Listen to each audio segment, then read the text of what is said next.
Why would I show you this mess of a garden? Hi, I'm Lorella. Welcome to Plan B Orchard and Farm. Today I'm going to take you on a tour of my garden. I'm going to show you where it started at the beginning of the season, where I'm at now, and where I'm going. It's the last day in February. We're just coming out of an ice storm. I'm going to get in the garden for the first time in 2022. I have a total of 4 arches, 2 cattle panels wide, 1 cattle panel wide, 2 cattle panels wide, and 2 cattle panels wide. Now I'm standing in the middle part of my garden. This is the part you see when you come right in through the gate that's right behind me. This part of the garden needs some improvement. Last time I had pumpkins sprawling here. I had tomato cages, but the tomato plants all got too heavy and they just fell over. This year I'm going to grow my tomato plants under the arches or on trellises so that doesn't happen. This part of the garden also needs a lot of weeding, a lot.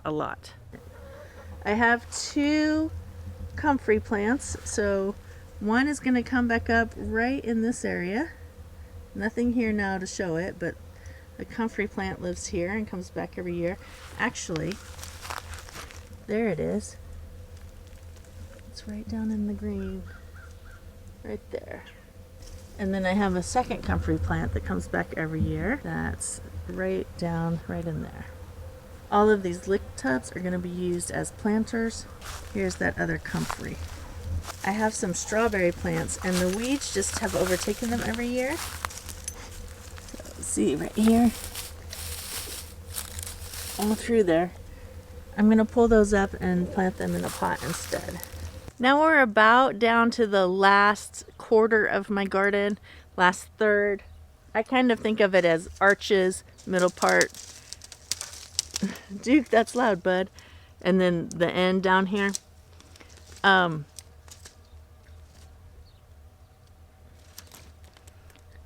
There's a bee buzzing me.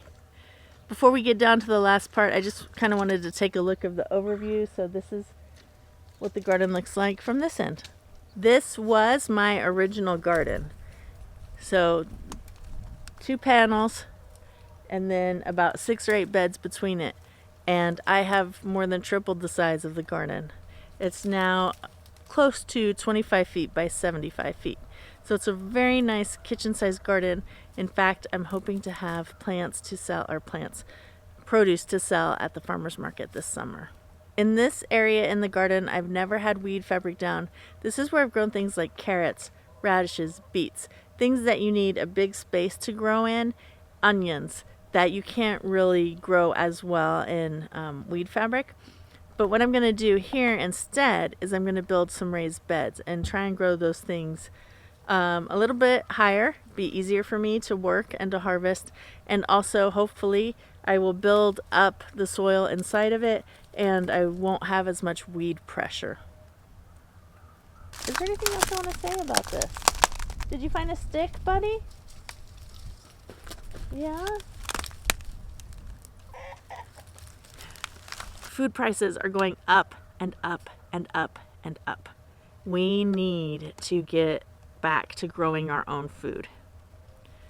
During World War I and World War II, every American family was encouraged to grow a victory garden, enough food to feed your family for a year. You can do that in a small backyard. You can do that on an apartment porch. It's not done as often now. Most families don't have gardening in their lives, in their homes, in their yards, but it can be done and it's so rewarding. And even if you don't reduce your grocery store dependency 100%. I'm not 100% grocery store independent. I still go shopping at the grocery store every week for food items. But every little bit more that we produce here on our own farm leads us towards independency, food sustainability, regenerative gardening and farming, restoring health to our land, to our animals, to ourselves. And that gives me a sense of some comfort in the times that we're going through right now. Why would I show you this mess of a garden? because in a few months it's going to be productive and beautiful and amazing, and I want a record of what it started like and what I made with it. And I also want to encourage you, you don't have to start with a huge garden like this. In fact, I encourage you, don't start with a huge garden like this. If it's your first or second or third season gardening, start with something smaller. It is very easy to expand a garden year by year as you gain more experience and more confidence. All that, I guess I should get to work. Next, I went to work on this area right behind me. It had piles and piles of these weed trees that we had cut down last year. I removed all of them, and then it was left with all these little stumpy things that were sharp and pokey, about 3 to 4 inches tall. So I got out my shovel and I turned over all the soil in that area. And then once I had it turned over and I pulled up as much as I could, then I covered it up with plastic so that it would not grow more weeds until I'm ready to build my raised beds in that area and put down something in the walkways. 2 days later, my friend Kathy came over and we pulled weeds for what seemed like hours. Pulling weeds and organizing things and just basically getting the garden cleaned up so we could get it ready for this season. Transplanting baby strawberries. Okay, so show me the strawberries. Kind of come point them out. Strawberries, we've got the main strawberries here. Yeah. Some of your lovely weeds. Uh-huh. We have some little babies here that I'll find between the weeds. Okay. And get All them right. out of the ground. So I'm going to put them in this pot that I brought. So I need to pull the stuff out of that pot that's in it. You need to pull weeds out of the pot. And then we are going to lay weed fabric down in this whole section. And it will be ready. Take out what? You can take out the comfrey. Oh yeah, we got to move the comfrey. Or we can lay over it and then cut down there. Let's do that. Let's do that because that comfrey is nice and beautiful.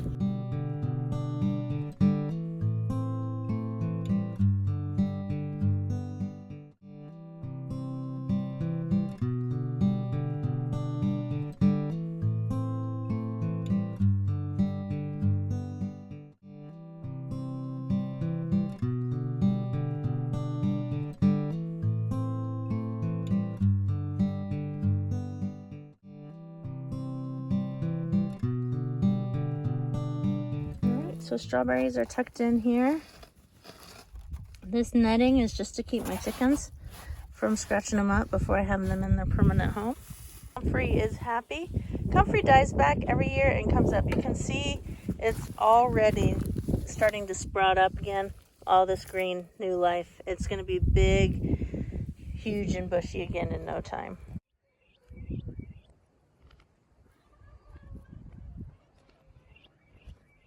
I planted 2 lick tubs with radishes in the early part of April and also 2 other lick tubs with carrots.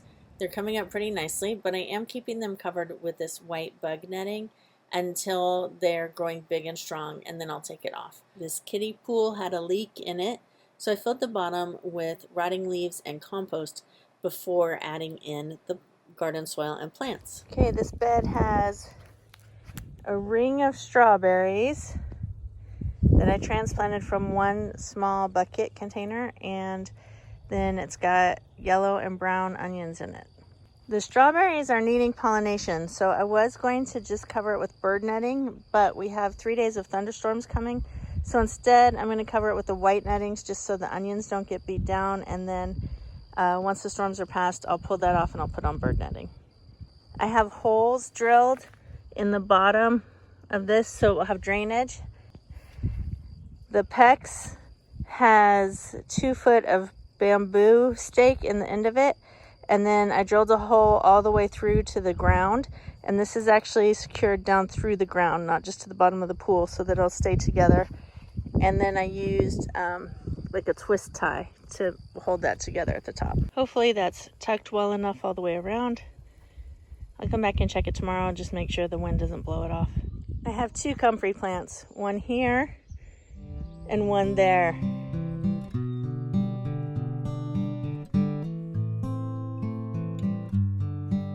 Some comfrey will spread and take over your garden. The variety I have does not. It just stays where it is. The parent plant of this comfrey came to me from the Awesome Homestead.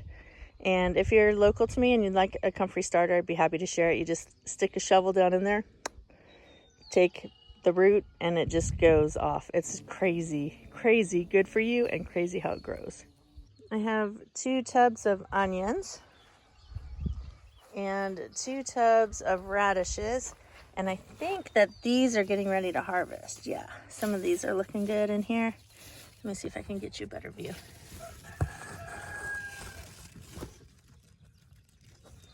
That one is definitely ready back there. So I'll be taking some of these to farmer's market on Saturday.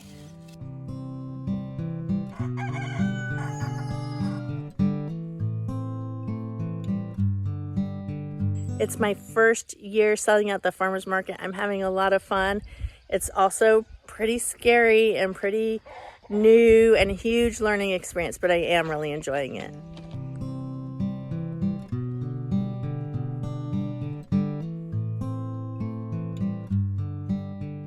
I have 2 tubs of carrots, which are going strong, and I'm just coming out and thinning a little bit each day.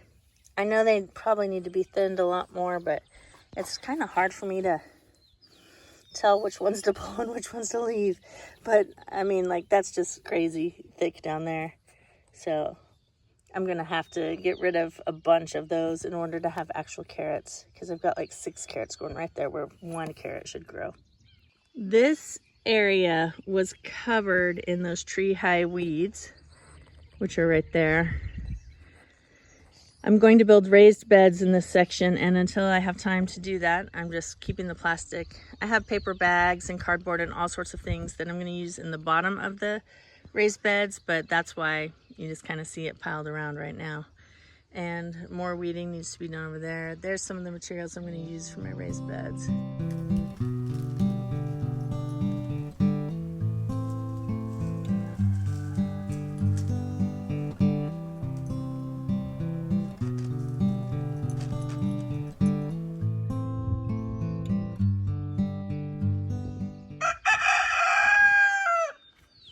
So these are where my trellises start. And then at the far end, I have my arches. I have onions and strawberries planted together in this bed. I bought about 5 or 6 strawberry plants, and they didn't fill this whole bed up. Eventually, the strawberries will shoot out runners, and each year I'll have more and more strawberries in this bed. And then I won't need onions or necessarily a companion plant in here because it'll just be all strawberries. For now, I put onions in for a couple reasons. I had onions I needed to get planted, and onions also help deter pests because of the odor. The pests don't realize that there's fruit in among them, hopefully. When I first planted them, I had this white netting over the whole bed to keep out bugs and to kind of give them a little bit of shade until they were used to being out here and going strong, which they are now. I then removed the netting so the pollinators could get in, because strawberries need pollination to form berries. The strawberries are now forming berries, and I'm going to put a bird netting over this entire bed because I don't want the chickens getting in here and eating my strawberries or any other wild birds.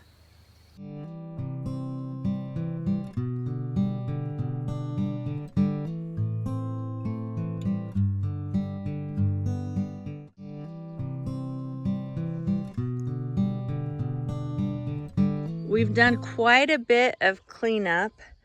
Over there's a pile of cardboard and bags and things that I want to use in the garden, either underneath weed fabric to help kill out, because you can see this grass, it grows right up through the weed fabric, or it did last year. I didn't keep it weeded, and that's what it looked like. It got torn up and grass grew up. So I'm going to put probably feed bags down, maybe cardboard, put the weed fabric on top of that to kind of try and kill it all off. I'd like to do something in the walkways, like maybe some gravel or, well, actually preferably I would do wood chips if I can get a hold of it. You feel stuck in the garden, Bo? I'm going back in there in a minute. Come on out. That's not a real snake there. I heard that fake snakes would keep birds out of your garden. It did not work for me. So that needs to go bye-bye because it scares me every time I walk in the garden.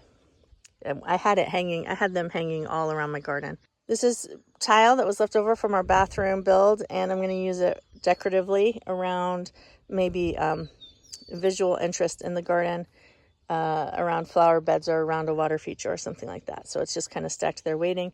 Milk jugs from when I tried to overwinter my peppers, and that was not successful. I tried to overwinter them in the garden. It was not successful, but that's what those are left over from. So I need to get rid of those or find another use for them. What else have I got? I had plants die. So sad. I brought them out and then we had a heat wave and I didn't get them watered quickly enough. So a bunch of my seedlings died, and they were already hardened off and everything, but they can't live without water. And then in the pool behind that are the ones that lived, and I made shade for them with the sheets. Garden tip: if you live somewhere hot like I do in southern Missouri, I buy thrift store sheets for $1 or $2 each, sometimes even less than that. And then I use clothespins and I hang them on trellises to make shade throughout my garden. 2 weekends ago at our local farmer's market, we got 5 raspberry bushes and 2 elderberry starts. And then the next day I went to the Baker Creek Spring Planting Festival and I got 2 grape plants and 2 blueberry bushes. So the grape plants I'm going to put back there on the arch so that it'll grow like an arbor basically here in the garden. But the other berry bushes and the elderberry, they're going to go out to our orchard where I'm turning it into a food forest. If you haven't heard the term food forest before, a really basic explanation is it's a man-made forest that produces food that mimics the way forests grow in nature. So you would have ground cover like strawberries or herbs, little things, veggies, things that vine along the ground. You would have some berry bushes, you're going to have fruit trees, and then you're going to have an overstory of nut trees and shade trees. And so I'm slowly working on doing that in our orchard.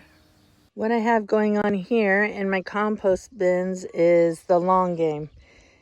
So I've got cardboard, I've got sticks, I've got feed bags full of chicken manure and rabbit manure, and I just am going to let this compost down over time. I don't stir it, I don't add green to it. This is not going to be a quick fix. So what I do with this also is when I build a raised bed or when I'm putting food into a lick tub, or not food, when I want to plant in a lick tub, I'll put some of this stuff in the bottom of it, and then I put compost on it, and then I put soil on top of that, and this will just break down underneath over time. I only have a very few hours before it starts getting too hot to work out here. So I'm going to get some of these seedlings in the ground, and then I'm going to plant others in boxes because I'm not sure exactly where I want them right now. And then the last thing I'm going to try and do before I go in today is get some more weed fabric down. I got down 2 more rows of weed fabric over cardboard. I will come make it a little better later. I'm getting overheated, so I need to head inside. Thanks for hanging out with me in the garden today. I love spending time out here. I'm glad you could join me. Click right here to take a look at last year's garden and see why I just basically gave up on it.